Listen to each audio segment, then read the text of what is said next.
할렐루야. 5월 21일 수요일 원포인트 큐티에 오신 여러분들 주님의 이름으로 축복합니다. 오늘 말씀은 예레미야 21장 11절에서 14절입니다. 유다 왕의 집에 대한 여호와의 말을 들으라.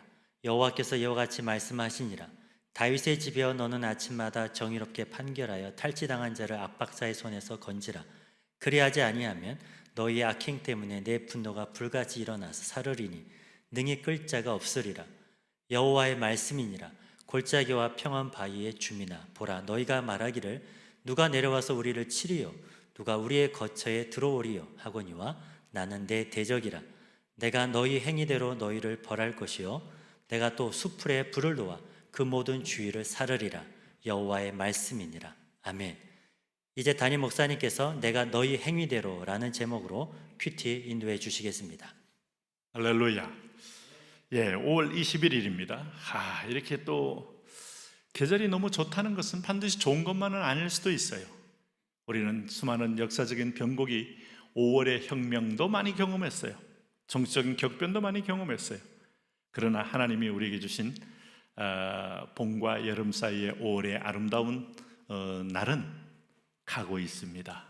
5월 21일입니다.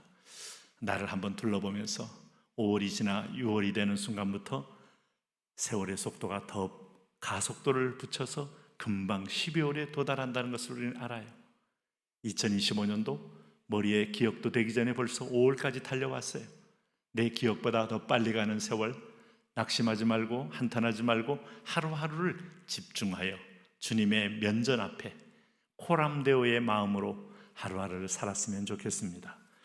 오늘 예레미야 21장 11절에서 14절 말씀입니다.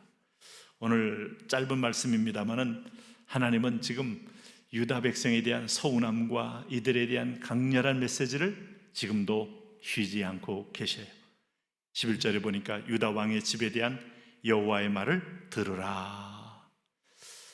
들을 때 우리가 사랑의 언어, 희망의 언어, 이 백성들이 이스라엘이 애굽에서 나와서 수많은 기적을 경험하고 광야를 행진할 때 하나님은 벅찬 마음의 감격으로 모세를 불러서 모세야, 너는 이 말을 너와 내 백성들에게 다 전할지니라. 민수기 6장에 여호와께로서 내게 얼굴을 향하여 드사 은총 주시기를 원하노라. 여호와께로서 내게 얼굴을 향하여 드사 은혜 주시기를 원하노라. 여호와께로서 내게 얼굴을 향하여 드사 평강 주시기를 원하노라. 하나님과 친근한 백성, 친한 백성, 복 있는 백성 만들겠다. 내가 세우는 새로운 네이션 빌딩은 세상의 나라와 전혀 다르다. 기대에 충만해라. 여호와가 함께하는 나라가 어떤 나라가 될 것인지 보아라. 이런 흥분함과 설렘으로 이 백성을 애굽에서 출애굽시켰단 말이에요. 근데 정작 그 땅에 정착했던 이 백성들이 우상에 빠져서 오늘도 풍요와 행음 속에 빠져있는 백성들을 볼 때마다 하나님께서 그것이 너에게 복을 줄 줄로 믿느냐? 그것이 너에게 모든 것을 해결하는 행복을 주는 통로로 믿느냐? 하나님 이런 서운함을 가지고 여호와의 말을 들으라. 어떻게, 무슨 말이에요? 12절에 보세요. 여호와께서 이와 같이 말씀하시니라. 다윗의 집이여. 다윗의 집은 사무엘하 7장에서 너의 위는 하나님의 언약의 위고 하나님께서 타락한 인간을 구원하는 구원의 위로서 너를 세웠다는 겁니다. 다윗의 집, 하나님이 약속을 포기하지는 않지만 하나님은 징계하시는 분이다. 히브리서 12장에 하나님의 징계가 없는 사람은 사생자요 참 아들이 아니다 했던 말을 오늘 주님은 가슴에 품고 말하는 겁니다. 뭐라고 했습니까?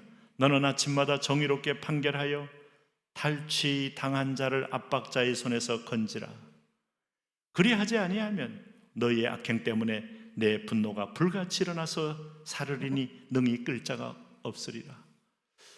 여러분, LA에 산불이 나면 끌 자가 없잖아요. 그 건조한 땅에 유칼립투스 같은 기름기 많은 나무가 다다다닥 탈 때 나무 하나의 온도가 수백 도까지 올라가면서 그거에 모여있는 숲에서는 1000도 이상 올라가면 안 녹일 게 뭐 있습니까? 무섭습니다.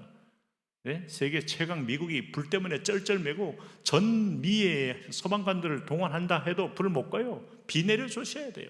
무릎 꿇어야 돼요. 대한민국의 의성의 산불, 고성의 산불, 우리가 소백산맥, 태백산맥, 이 산맥을 따라 불이 올라갈 때 누가 끕니까? 그런데 사람들은 인간의 힘으로 끌 수 있다고 믿죠? 하나님이 내리는 분노의 불, 누가 능히 끌 수 있겠어요?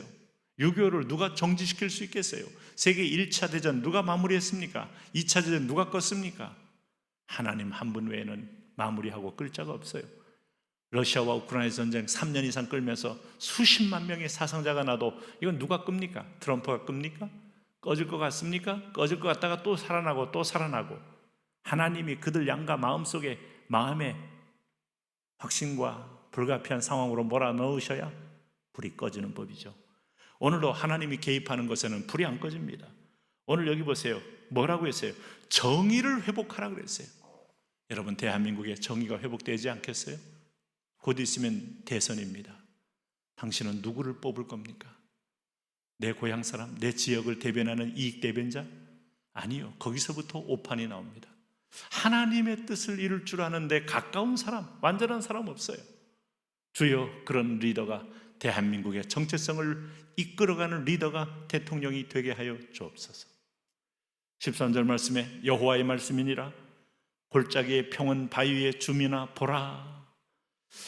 너희가 말하기를 누가 내려와서 우리를 치려, 누가 우리의 거처에 들어오리요 하거니와 나는 내 대적이라. 이 말씀만큼 섬찟한 말씀이 없죠. 골짜기와 평원 바위의 주민, 이 사람들은 평원 바위가 둘러싸서 아마 적들이 쉽게 넘어오지 못하는 자연적인 장애물이 형성이 됐다고 봐야 돼요. 골짜기, 계곡이 있기 때문에 쉽게 적군들이 들어올 수 없다고 믿고 있는 사람들입니다.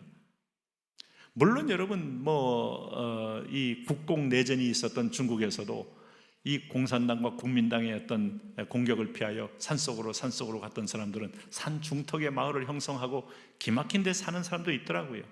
그러니까 그분들은 역사적으로도 무슨 전쟁이 일어나도 전쟁과 어떤 피해도 받지 못하지만 매우 불편한 어떤 삶을 살기는 삽니다. 그런 데가 있습니다. 강원도 산골에는 6.25를 모르는 분들도 있죠. 지리산 산골에서는 6.25 자체를 모르는 분들이 있죠. 거기까지 들어올 리가 없으니까. 그런데 하나님은 그렇지 않다. 누가 우리의 거처에 들어오려 하거니와 나는 내 대적으로 들어갈 수 있다. 요나가 뱀이창에 들어가도 찾아가는 분이 계시더라. 끄집어내어서 바다의 풍랑 가운데 던져지는 그런 주권적인 역사를 행사하는 분이 계시더라. 그렇습니다. 가룟 유다가 은 30에 예수님을 팔아버리고 그는 새로운 인생을 꿈꿨지만 밑에서부터 올라오는 그 거대한 검은 그림자는 그를 평안하게 둘 수 없더라. 이것이 여러분 하나님이 찾아간 증거입니다. 14절 말씀에 여러분, 하나님이 유다 왕의 집에 대적으로 찾아오셔서 뭘 행하겠다는 겁니까? 보세요. 내가 너희 행위대로 너희를 벌할 것이요 내가 또 수풀에 불을 놓아 그 모든 주위를 사르리라. 수풀에 불을 놓아 주위를 사려면 그건 초토화 작전이고 농사 짓기도 어렵습니다. 그리고 그 뜨거움 때문에 이 사람들은 더 이상 햇볕을 피할 수도 없고 그들은 고통 가운데 있게 됩니다. 너희의 행위대로. 오늘 예레미야는 유다 왕의 집에 여호와의 말씀이 선포되는 건데, 오늘 유다 왕의 집은 유다 지파의 자손으로서 하나님을 경외하는 데서 성공과 풍요와 축복을 누리게 돼 있어요. 우리의 삶의 원리를 여러분, 말씀을 보면 너무 단순한데 사람들은 이게 어렵기 때문에 주일 지키는 거 어렵고 11조 어렵고 하나님 제일주의 어렵고 어려우니 그저 내가 좀 편한 대로 해보자 하다가 다 잃고 그대로 탕자와 같이 돌아오는 사람, 인생 시간 허비, 기회 허비, 은사 허비 얼마나 많습니까? 오늘 하나님의 지속적인 음성을 들으시며 가슴에 새기며 떠났으면 쉽게 돌아오고 탕자가 됐으면 과감하게 고향으로 돌아와 아버지 품에 안겨 아버지의 기업을 이어가시기를 바랍니다. 하나님, 그런 자녀, 그런 복된 삶을 살게 하여 주옵소서. 예수님 이름으로 기도합니다. 아멘.